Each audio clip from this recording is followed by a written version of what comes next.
पत्र प्रवाह पहुंचा उस गौरा ग्राम में। उस पत्र लेके जा खड़े पर रहे थे और पत्र है तो ये पत्र को तब उनका गर्म हो गया और कहने लगे पत्र वाहक से, सुनो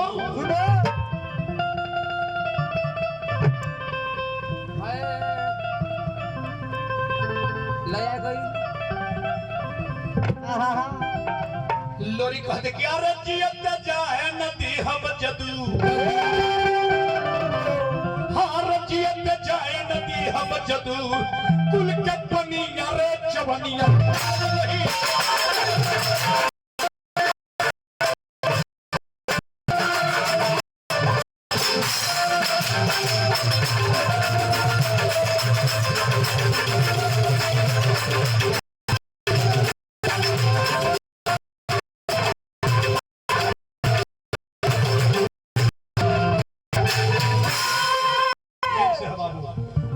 पत्र को लेकर लोरी जाते बड़े भाई सांवर के पास।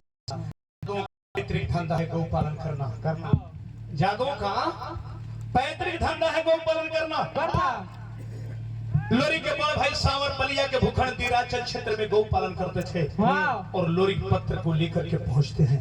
इमरा विनोद जी शिष्य है, बहुत बहुत बात और पहुंचते हैं लोरी पत्र लेके बड़े भाई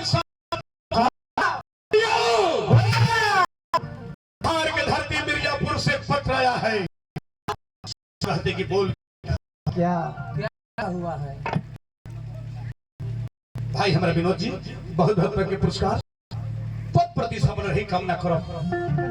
बोल क्या लिखा है? लोरी कहते हैं कि लिखा है भैया के जादुओं के लड़की के जबरन राजा बनाना चाहता है।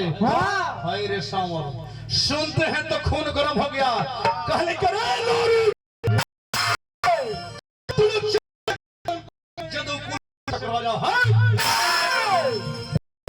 चल के गर्दन क्यों जदू से टकराए?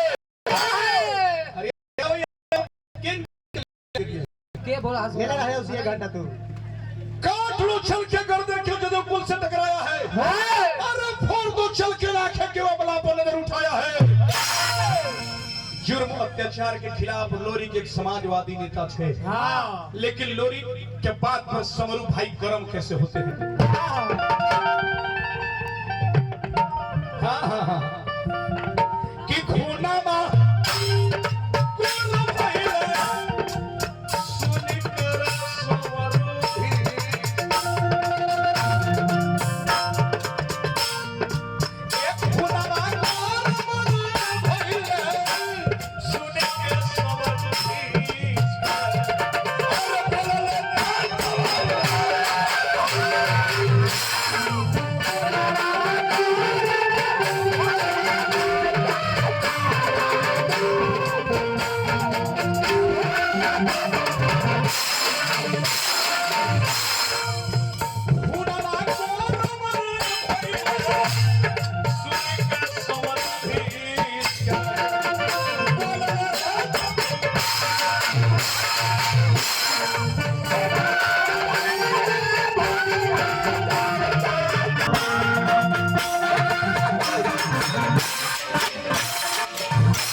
लेकिन उस लड़के से तुमको शादी करना पड़ेगा। भैया भैया हम शादी करेंगे, लेकिन ये जुर्म अत्याचार के खिलाफ हम मर जाएंगे, सर मेरा कट जाएगा भैया, उसी दिन अस्थिर होंगे।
ध्यान दीजिएगा, आज स्वतंत्र शादी गरीबों के हो रहा है ना। हाँ ये भी एक जनवंश परिवार का दिन है। हाँ आना तो कोई भी गरीब के स्वतंत्र शादी ना होते रे बाबा। 2-4 गो और 10 राजा रहे बिहार में। हाँ जब मरैले न मलागी, जब लोरिक सदा के लिए मुक्त किया जा करके, तो डर से लोग सब सुधर गए।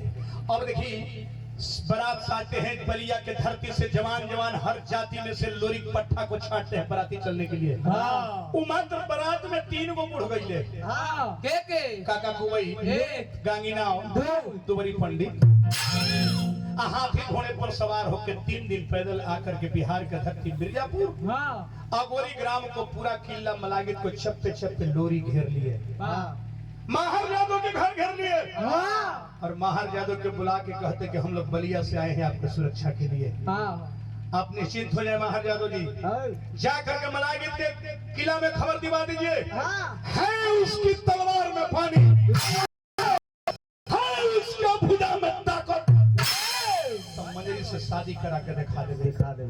जब मलागित के खबर जाता है, आज भी वो किला के खंडहर गवाही दे रहा है। जाके देख सकते हैं मिर्जापुर में आज भी किला है, ढहल ढमलाए। हर किला के जाकर के देखेंगे तो वो शीर्ष महल लोकेगा आपको।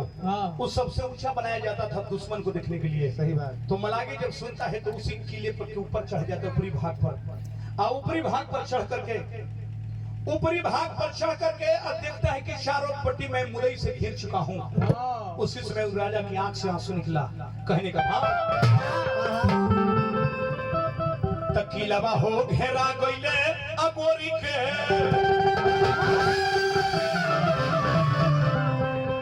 अरे वो ही सीना जोरी के, किनारा उठले करे दामात पीर हो, नये नवास मीर।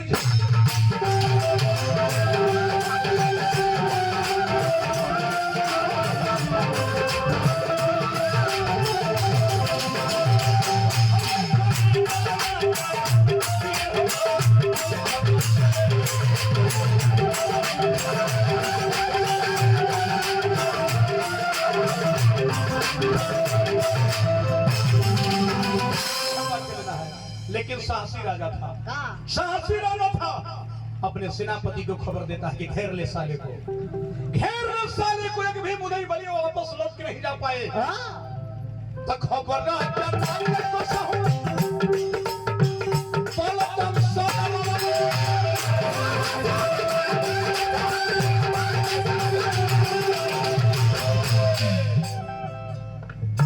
दुश्मन को घेरो,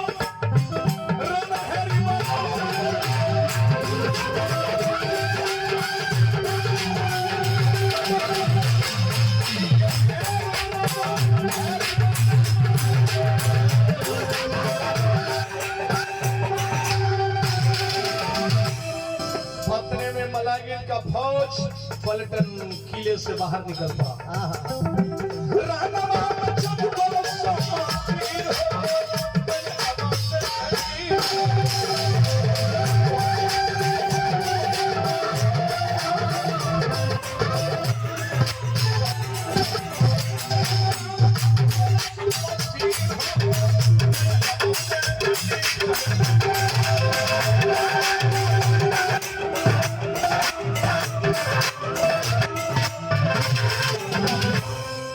बम दस्ता के प्रभारी हमारे मित्र बड़े भाई शिव सिपाही जी अभी भी आपके सामने उपस्थित मंच पर हुए हैं, मैं उनका अभिनंदन स्वागत करता हूं। अब देखिए,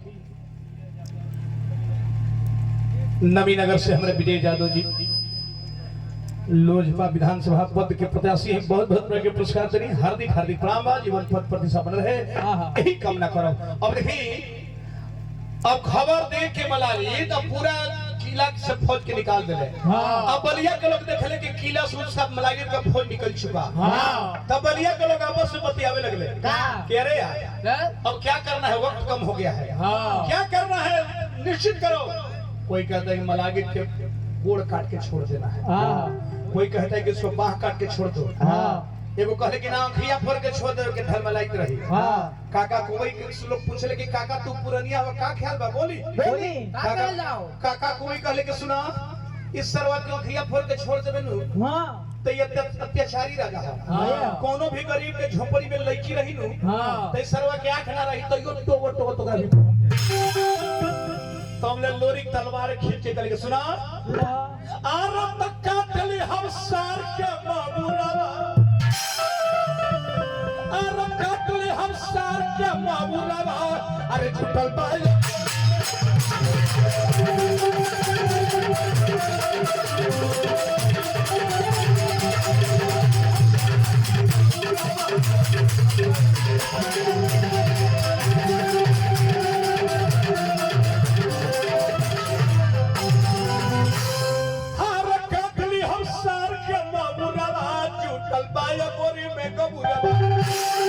कोने कहले कि अरे मजरी के गांव के नाते बहिन लागत होई। हाँ। तलोरी कहत रही बहिन लागत होई तो प्रेम से अगर परिचय है त लावा एकरे से परिचय। हाँ प्रेम से परिचय तलावा परिचय। भतीजा हमारा शिव भाई के सुपुत्र भगवान पद पद से बना से कमला करो प्रेम से परिचय। शिव भाई के माला हम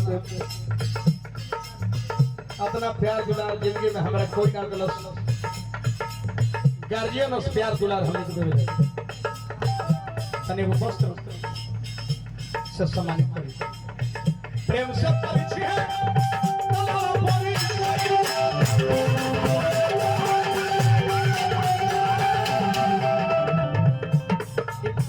एक और बहिनी